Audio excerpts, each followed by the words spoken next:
Well, as we continue to readjust to life with school back in session, there are a lot of habits that we're getting comfortable with again.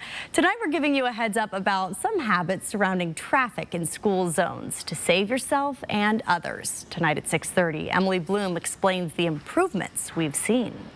This year, there have been 400 infractions from traffic cameras. That might sound like a lot, but if you compare it to the same time period last year, there were 1,000.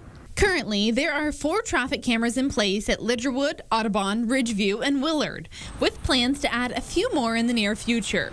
Before you worry about getting caught off guard, SPD always publishes the new locations of the speed cameras on their website, and in the first 30 days, infractions come as warnings. The long-term goal is 0 collisions, 0 people getting hurt. So whatever means we can get to that, whether or not it's increased use of that technology, whether there'll be, as technology advances, other forms that we can use. As they continue to evaluate how effective the speed cameras are, we could see even more down the road. Keeping in perspective that no matter what tool we're using, the goal is 0 people getting hurt. Something else to keep in mind is new school zones on Wellesley and Assembly at the new Flat Middle School.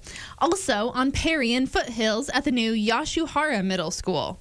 Most of us probably aren't used to slower speed limits or many kids in these areas. Being a defensive driver, so especially when you're going through areas near schools, expecting that there's going to be kids in the area, expecting there's going to be pedestrians on the sidewalks, people utilizing the crosswalks. If you expect those things to be there, you'll be much more prepared to react if something happens. It's worth noting that the money generated from speed cameras is put directly back into traffic projects in our own area to make our roadways safer.